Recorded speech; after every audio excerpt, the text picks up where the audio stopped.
Hello, good evening, and welcome to the Capeness Amateur Dram Antique Society tasting. This evening, I'm going to take a look at what's new from Islay. So this is the last day of July 2026. I'm going to look up some recent releases from Islay. I've got three samples. First up, I've got a Bruichladdich Yellow Submarine Reclassified 14-year-old at 54.2%, a Kilchoman Rockside 11-year-old at 46%, Ardbeg Dolce at 47.8%, and what I'm really excited about is the new Laphroaig 15-year-old core release at 46%. I'm just going to pour a measure of these out to let them settle while I introduce them. So we'll see how we get on with these.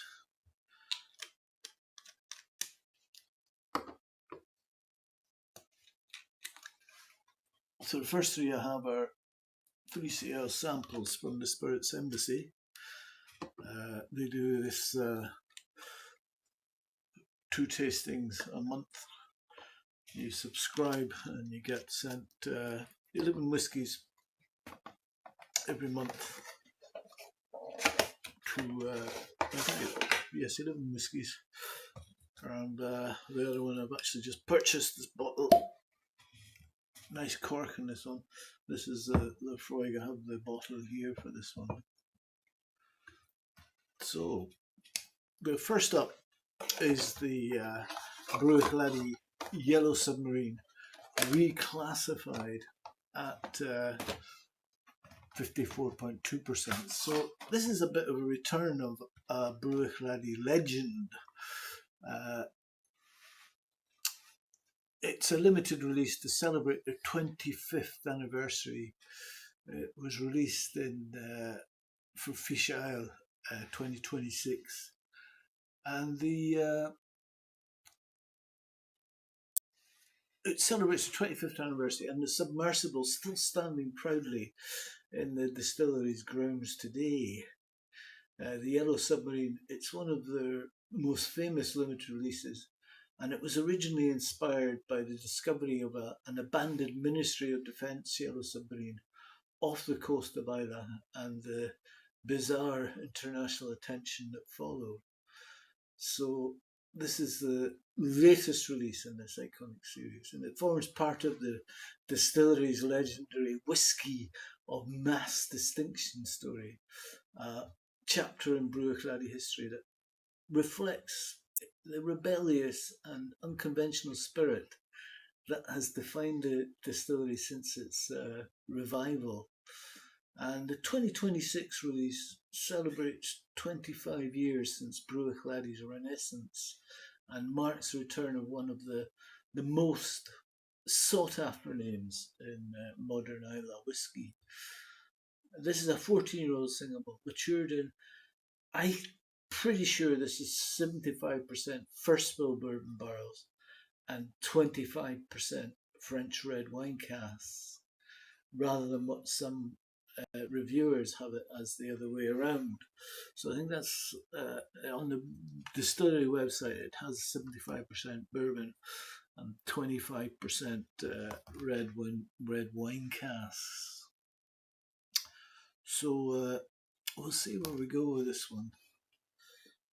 It's quite a pale colour for a 14-year-old.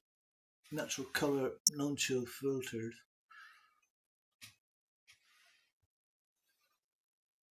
And it has lovely tears on it.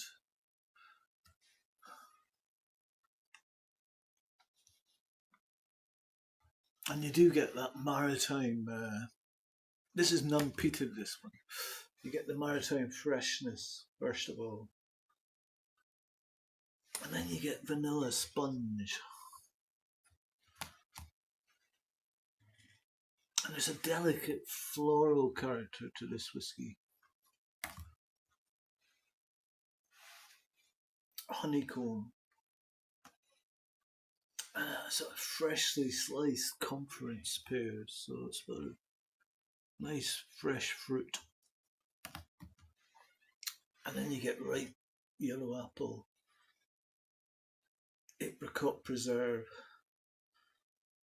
and it has that delicate floral character that I feel is quintessentially Bruichladdich. And then you get to get the wine cask with the raspberry coulis, blood orange, and subtle hints of rose petals. Sweet honeyed oats.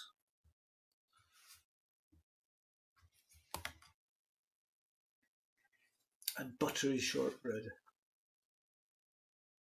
And you get that gentle cereal warmth. And notes of lightly toasted hazelnuts. So this is ticking all the boxes here. And smooth praline. And you get a little bit of spice, nutmeg, syrupy sweetness, pink peppercorns, and a hint of ginger.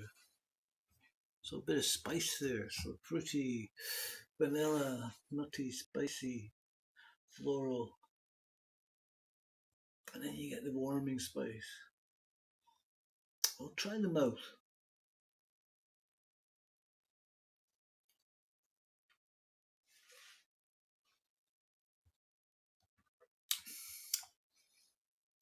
And it's richer than I would have expected from the nose. Again, you get honey roasted oats, poached pears, and vanilla cream. And then you get a sort of citrus oiliness, baked apples, and caramelized sugar.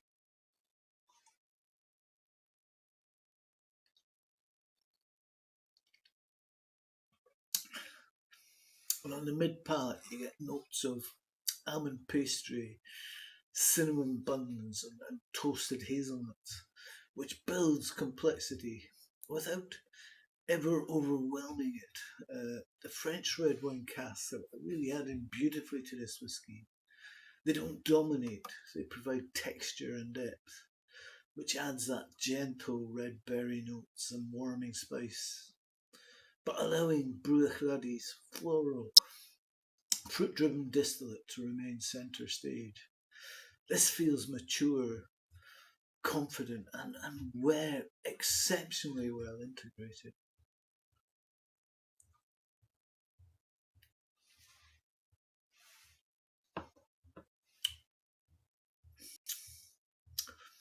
And the finish is long and satisfying. Creme brulee, ginger biscuits, and toasted almonds. And then you get sea salt, oak spice, and a sort of lingering citrus zest.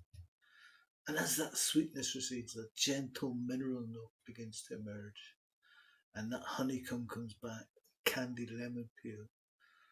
And the final impression is subtly maritime, carrying echoes of the shoreline where this whisky spent its entire maturation.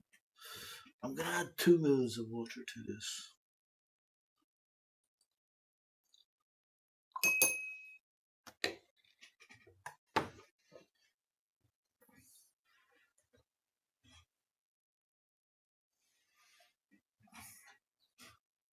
But it has not as much symmetry there as I would have expected.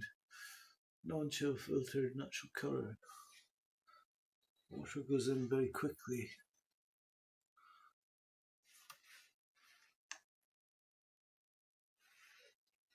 And it's vanilla custard, shortbread biscuits, and a chalky coastal minerality. Classic Bruichladdich.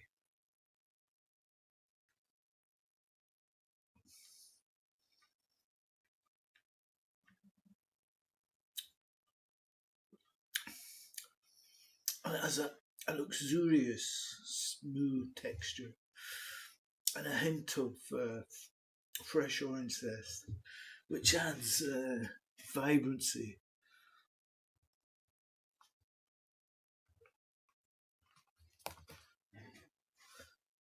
And brightness.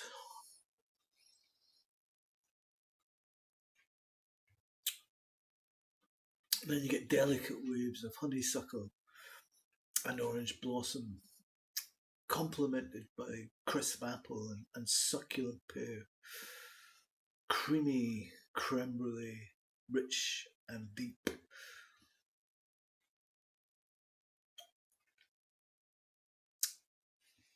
Golden heather and a hint of sea salt, which takes you straight to the rugged windswept shores of Islay.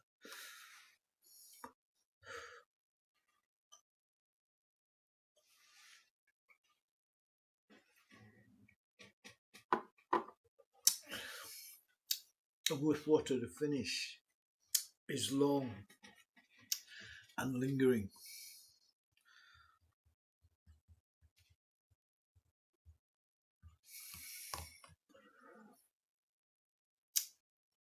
Layers of honeyed sweetness, gentle warming spice, and toasted hazelnut, which gradually unfold.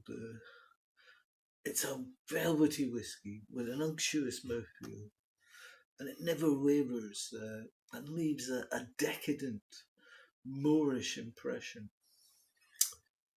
So, what lingers most with this whisky is the balance. The wine casks leave behind just enough spice and dried fruit to keep things interesting, while Bruichladdich elegant spirit remains clearly visible right until the end. So this whisky succeeds because it avoids becoming trapped by its own mythology. The story behind it is compelling. And the packaging, it is a bright yellow colour. If you know the classic Laphroaig, which is that sort of limey green, almost jade colouring, this one's a bright yellow. And the history is wonderfully eccentric. And none of that would matter if the whisky failed to deliver, but fortunately it does. It's a mature, characterful, and beautifully balanced Bruichladdich that showcases exactly why the distillery remains one of Scotland's most innovative producers, with Octomore and Port Charlotte. You see occasionally a Lochendal. The bourbon and wine casks work together seamlessly, creating a whisky that feels layered and complex without ever losing sight of the spirit beneath. I'm going to cleanse my palate now with some corn chips. Mano Masa corn chips. Serrano chili and Yucatan honey with coriander and green lentils. And they support the British Dance Sports Association, the independent governing body for ballroom and Latin American dancing in the UK. So this is a sort of hexanal taste.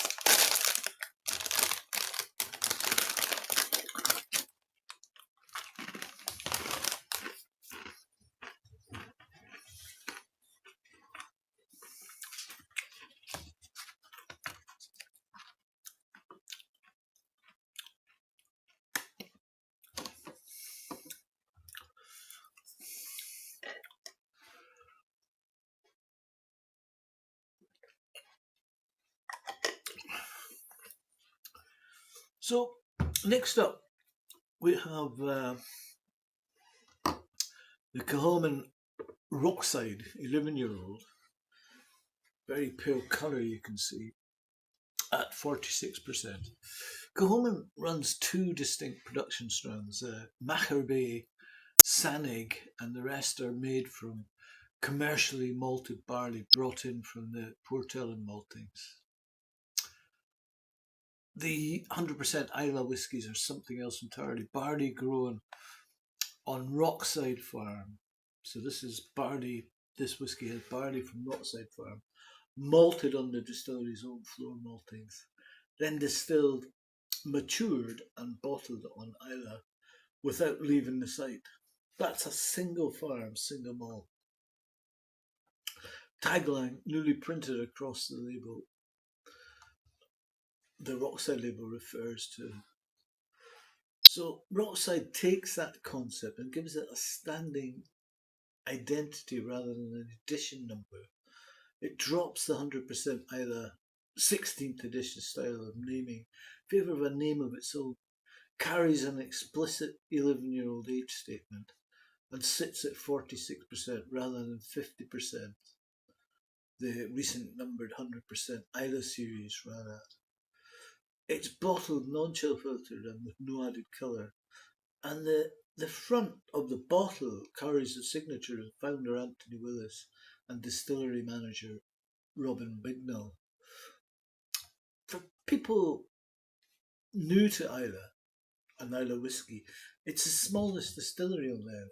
It's in the northwest near Macher Bay, and the only one that completes every stage of production from sowing the grain to filling the bottle on Islay itself. And the barley to bottle claim is the entire reason Kilchoman exists. And Rockside is the first time it has been turned into something you can buy off the shelf all year round. The cask recipe leans bourbon, around 80% ex-bourbon. Oloroso sherry pushes Rockside towards the bright, fruit-forward side of Kilchoman, rather than the darker sherry, the 20% Oloroso, rather than the denser sherry-heavy profile.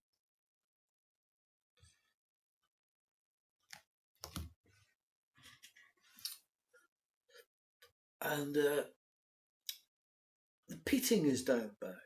This is 20 parts per million phenols, 20 parts per million phenols, and it's Kilchoman's own floor malted level rather than the roughly 50 parts per million Port Ellen malt that's used elsewhere in the range.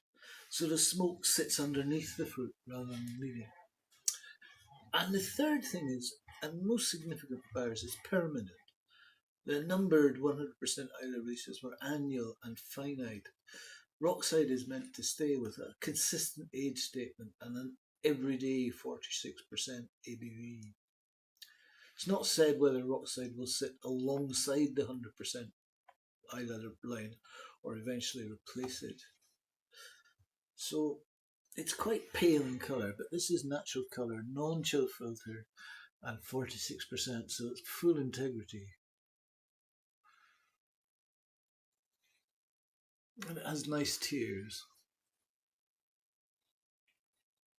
Definitely Kilchoman, I get that.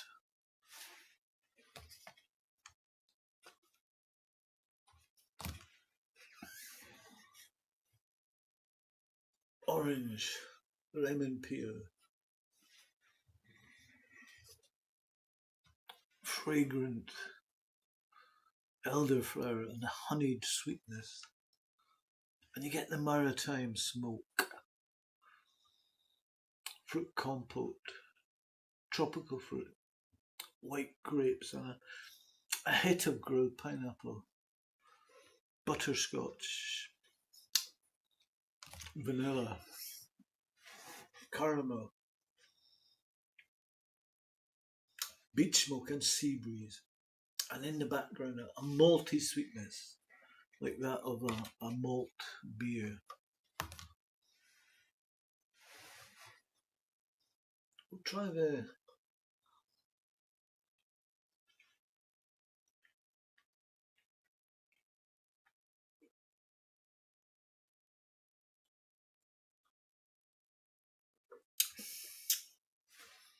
and it feels a little weak at the start, but only for 5 or 6 seconds.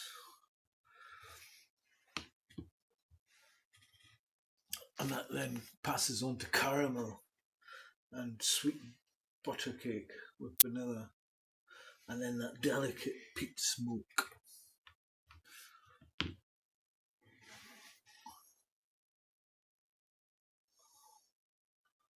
Grilled pineapple,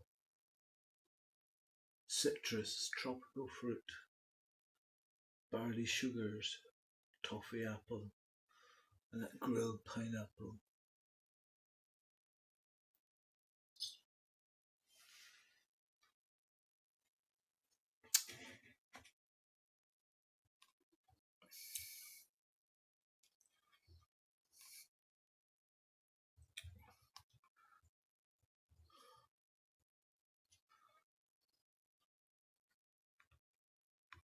And the finish is butterscotch, walnut, and there's sort of lingering juicy citrus and stone fruit, smoke, woody notes, and licorice. I'm going to add 2 mils of water to this.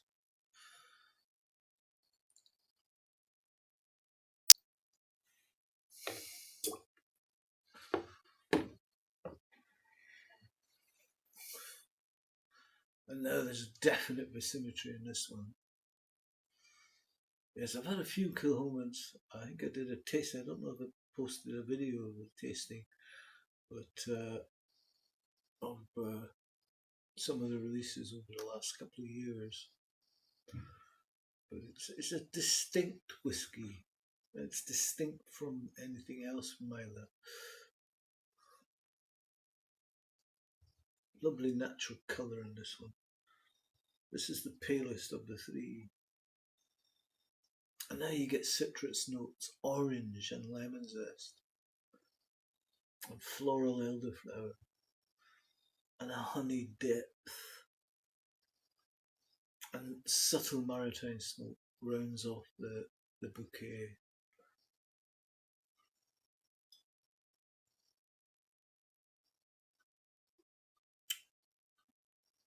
And on the mouth, juicy citrus and tropical fruits, merging with malty sweetness and caramelized apple. You get salty caramel notes and a hint of peat smoke. Very harmonious and really very good for a core range whiskey.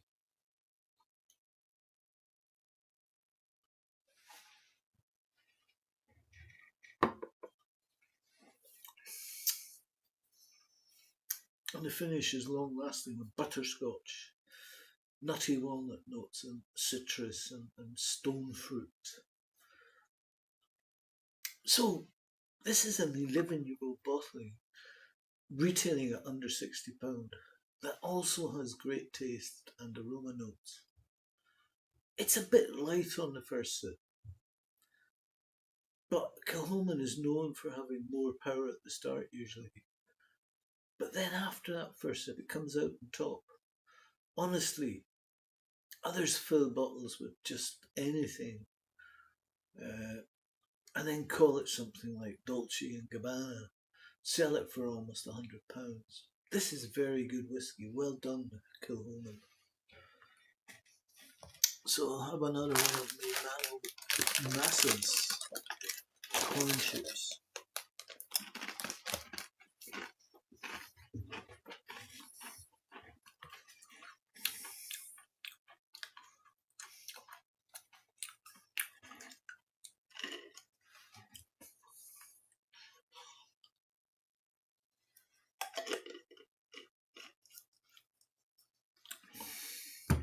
So next up we have Ardbeg Dolce at 47.8%.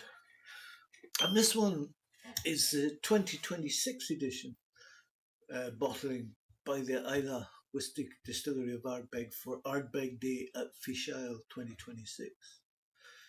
Each year a limited edition single malt is released to celebrate the final distillery open day of the famous Fishail, the Islay Festival of Malted Music.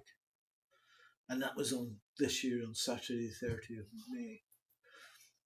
Ardbeg Dolce fuses a parcel of spirit matured in ex-bourbon barrels with another matured in ex-Marsala Dolce fortified wine casks from Sicily. Dolce is the sweetest version of Marsala. And I don't have the bottle, I've got a sample, but the packaging is inspired by the iconic style of 1960s Italian cinema. The whiskey's box features a collage of Ardbeg distillery imagery, but like a good movie, it's packed with Easter eggs for committee members, visual references to cinema and southern Italian culture.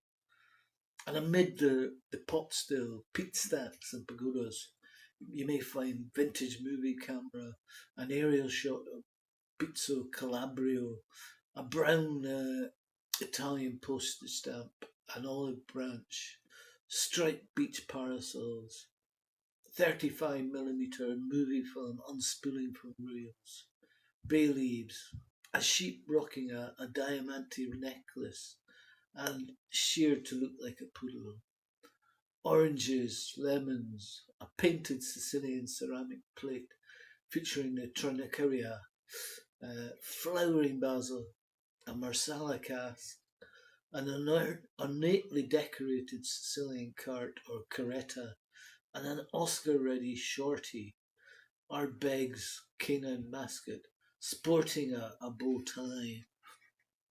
So what have we got here? This one I would expect to be fruity and sweet.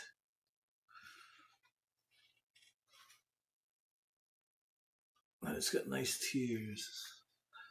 47.8%. That's different for Ardbeg. Fruity and sweet with a muted peat smoke.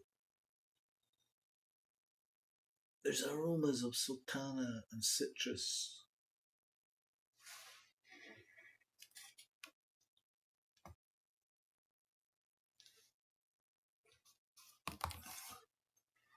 Orange marmalade, candied lemon and lime. Soft dark cherry, golden syrup and malty cereals.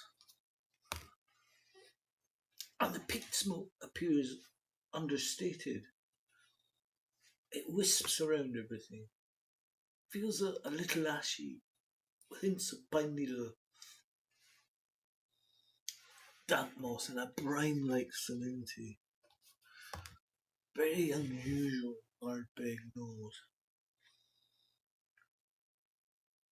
We'll try them out.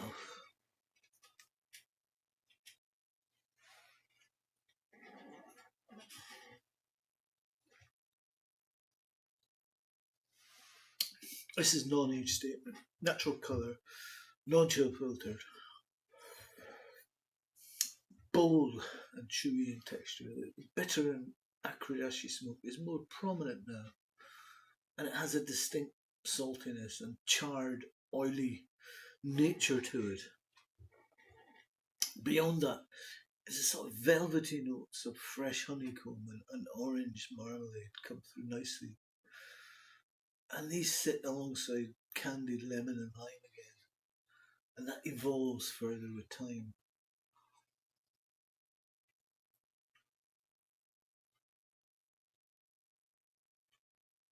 It's got a creamy nuttiness, reminiscent of salted smoked almonds, and it evolves.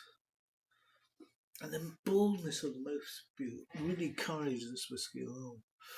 It feels increasingly sticky like dessert wine, and you get notes of maple syrup and dark chocolate.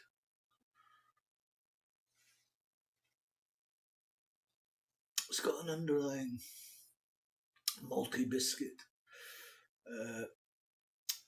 like characteristic, which also adds depth and structure. And there's a slight peppery prickle there with a touch of cinnamon heat. So a little bit of spice.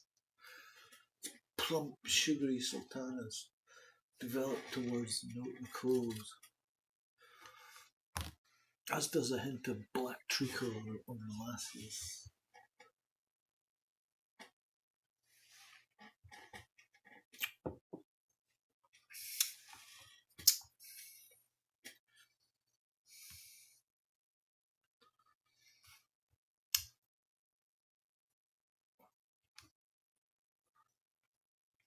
And the finish is long and seemingly endless. Oily and chewy texture, and that facilitates finish and drags out each flavour component. The sweet and fruity elements linger superbly before slowly fading. There's hints of dark chocolate and caramel. And then it's all about the smoke, which is muted at first in the nose, and warming peppery spices. I'm going to add 2 mils of water to this.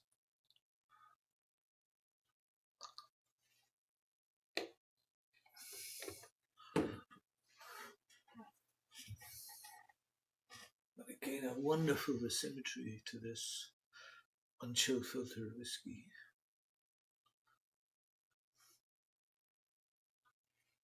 Yeah, this is a top level Ardbeg. And with water, it's a sort of balance between ripe apricot and peat smoke. With orange blossom, wet wool. And only now do I get a bit of iodine. Creamy orange fondant, apple pie filling, and a pinch of nutmeg. Water does tend to kill the fruity sweetness, tending it towards more savoury and spicier. And it adds sort of earthy aromas to this.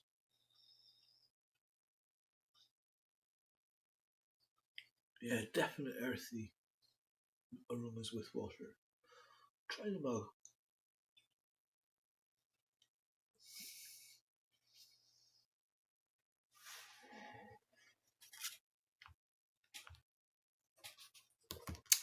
And with water, the creamy nuttiness and chocolate really come out.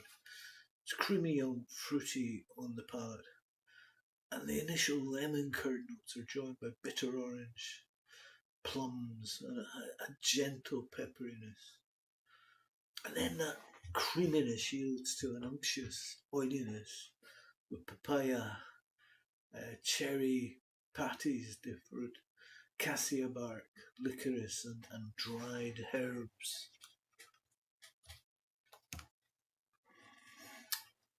Morels and meaty piquant olives, and flavours of chili flakes, hot paprika, and briny green olives on the palate. So without water, fruity, lightly peaty. With water, it's much more savoury.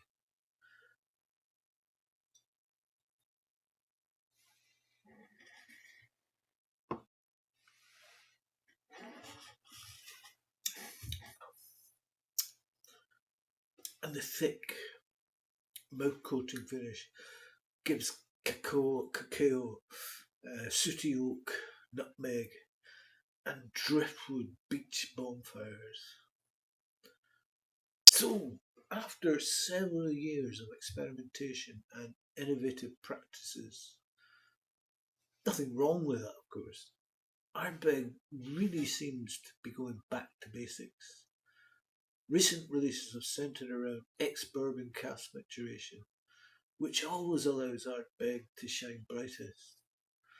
The addition of sweet ex-Marcella Dolce cask here have lifted it further, and the result is a sublime summery whiskey. And that's not something you can often say about a heavily peated whiskey. It's like an Islay pantry meeting a Sicilian kitchen. Once more, I'll have a Mano Massa. I do like these. They're not overly spicy.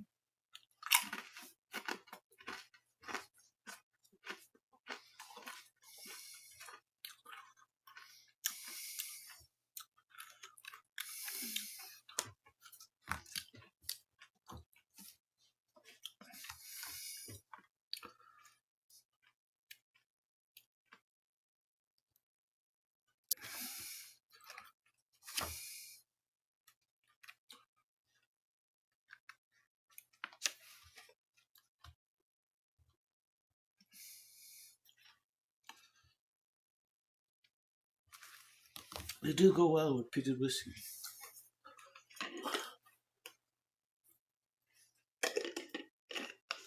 So last up, we have the Laphroaig 15-year-old 46%,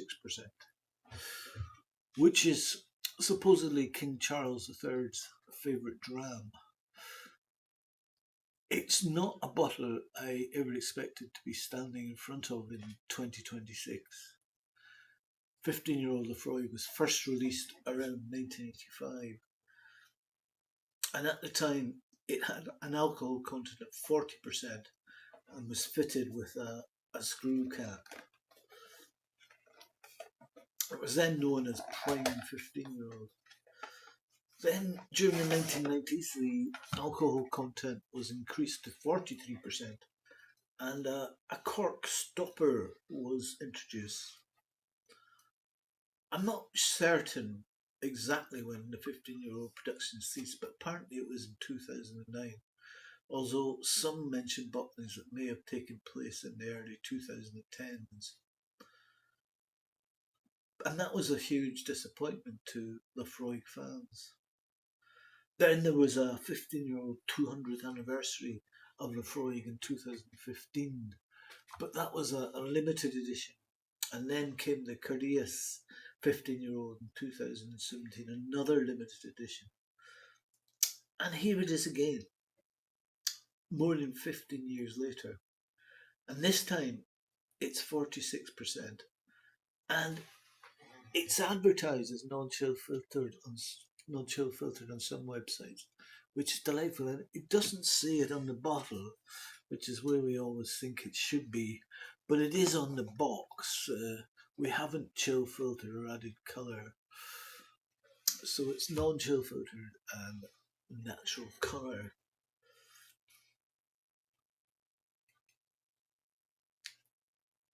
And it's aged entirely in American oak casks that previously held bourbon. I don't think there's many Bristol casks in the batch, which leaves plenty of room for Laphroaig's spirit to shine.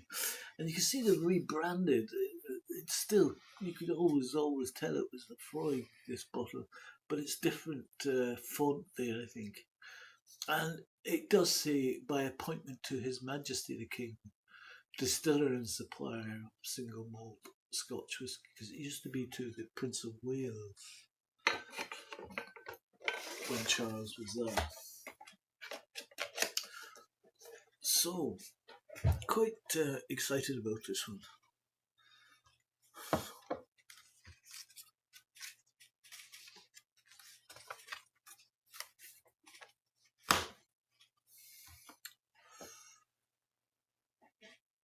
And you can see it's not as dark as the 10-year-old, which is coloured.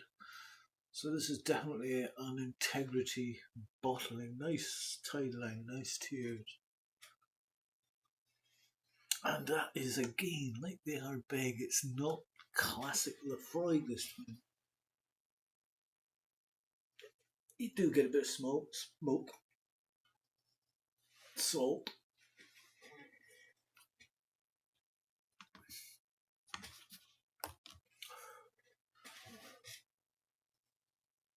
Plenty of toffee and melted caramel from the full maturation in ex-bourbon. And there is an earthy, herbal, floral heather note in there too,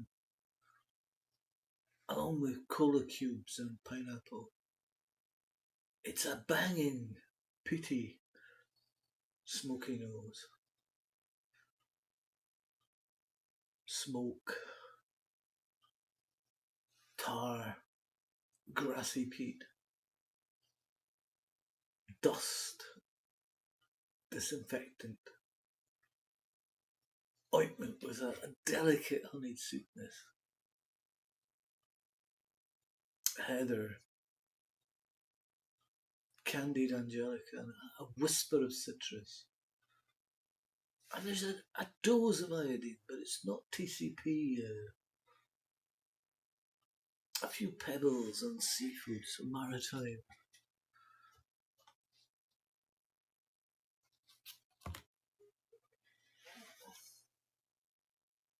We'll try them out.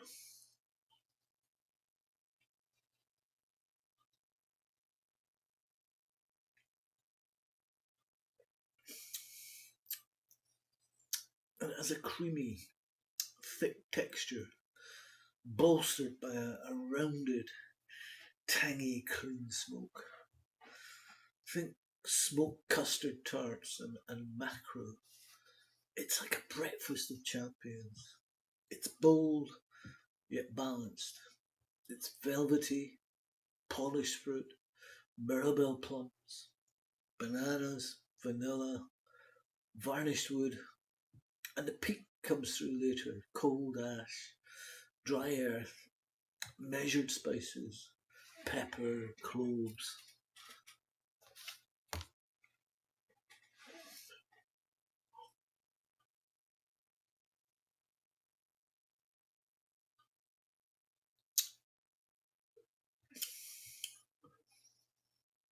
And the finish is quite low. Full of ash, asphalt, coffee, volcanic rock, shards of coal, black chalk, dark tobacco, and an ocean of fuel oil.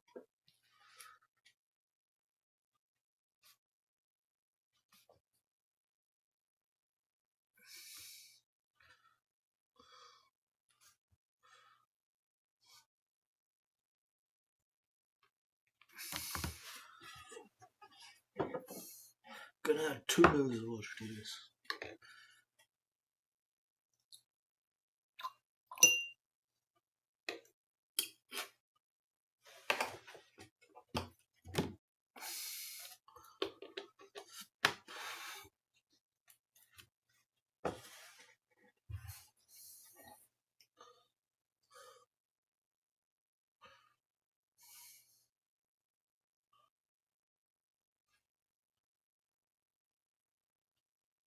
And now I find less tropical fruits and less femininity.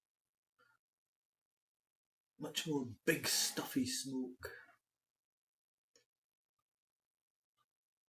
It's close to some peat burning in a fireplace. Burning papers with a bit of plastic perhaps. Antiseptic. Creosote and ozone. And in the background, oysters and wet limestone. What I really love is the fact that there are no oaky smells that I can get. How unmodern and how smart is that? Mouth with water.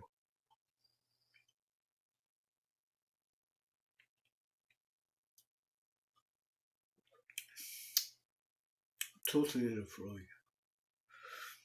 A bit acrid, very smoky, quite medicinal, and yet candied and sweet, with grapefruit syrup and a little limoncello.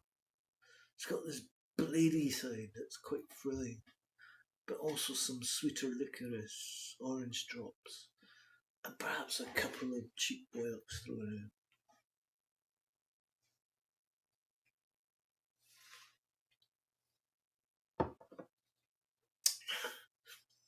And the finish is quite long, full of ash, asphalt, coffee, volcanic rock, shards of coal, black chalk, dark tobacco, and an ocean of fuel oil, and some coal smoke in the rather dry aftertaste. So rather than simply a return to distillery's history, what you get with this is a genuine reconciliation for the discontinuation of the 15-year-old always seemed unjustified. But this one is not the same one from back then. It's more robust, more Laphroaigish, with a finish that gets your hands dirty, very long and charcoal-like. And I found a lovely contrast between the sweet flavours of the cask and the distillery's strong identity, which is perfectly evident here. I think this is an excellent whisky, and the price, just under £80, I think is fair. So, 4 very different Islay whiskies, different from one another, and different from the distillery's previous core range. The Bruichladdich is beautifully balanced, yet typifies the distillery's innovative approach. The Kilchoman dials back the ppm to under half that they usually do, and it results in a fruit bowl overlaid with caramel sauce. The Ardbeg Dolce is a tale cake from Sicily with a smoky undertone that heightens it. And the Laphroaig is what I've been waiting for, au naturel and with complete integrity. 4 different whiskies, 4 delightful grams. Thank you for listening.